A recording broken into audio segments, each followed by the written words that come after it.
Next है linear pair angles. Linear pair angles क्या कहते हैं, जिन दो एंगल्स का सम 180 डिग्री आता है, ठीक है।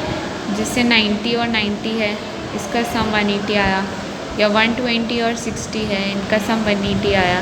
तो 90 और 90 क्या है, लीनियर पेयर एंगल्स। 120 और 60 क्या है, लीनियर पेयर एंगल्स। तो लीनियर पेयर एंगल्स किसे कहेंगे, जिन दो एंगल्स का सम 180 डिग्री आपके पास आ जाता है। जैसे यहाँ पे 90 और 80 है 170, तो ये लीनियर पेयर नहीं है। 120 प्लस 60 180 होता है, तो ये क्या है, लीनियर पेयर एंगल है, ठीक है ना। Vertically opposite angle, vertically opposite angle जो वर्टिकली एक दूसरे से ऑपोजिट हो, जैसे यहाँ पे टू लाइंस इंटरसेक्ट कर रही है, ठीक है। तो यहाँ कौन सा एंगल किसके ऑपोजिट है, ये वाला एंगल इसके ऑपोजिट है, एकदम वर्टिकली ऑपोजिट, यानी एक ही सेम वर्टेक्स पे ऑपोजिट होना, ठीक है। और सिमिलरली इसका ऑपोजिट क्या है, ये वाला वर्टिकली ऑपोजिट एंगल्स, तो इन्हें हम कहेंगे वर्टिकली ऑपोजिट एंगल्स।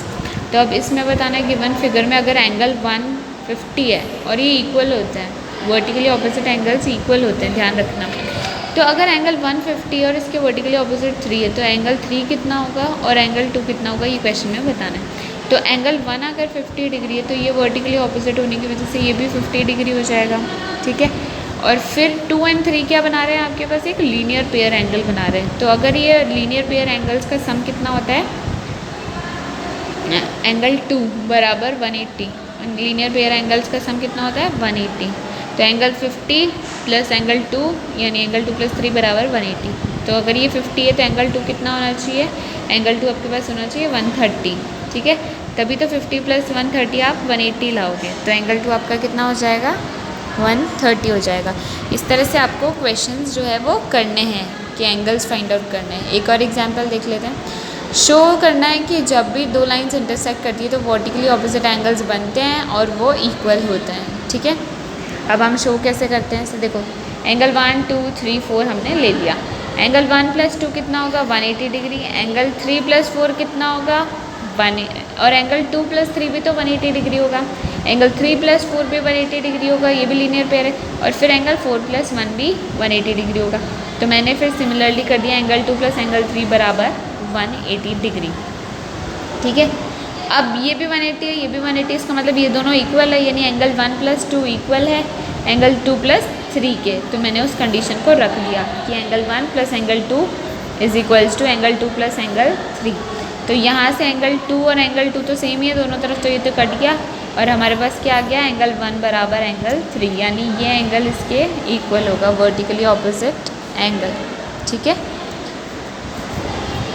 उसके बाद अपन सेम इस तरह से एंगल 2 प्लस 3 का करें और एंगल 1 प्लस 4 का करें, ठीक है। सॉरी, एंगल 1 प्लस 4 का करते हैं अपन सिमिलरली, और उसी तरह से एंगल 1 प्लस 2 के बराबर रख देते हैं। एंगल 1 प्लस 2 एंगल 1 प्लस 4 के बराबर हो जाएगा, क्योंकि ये भी 180 है, ये भी 180 है, ठीक है।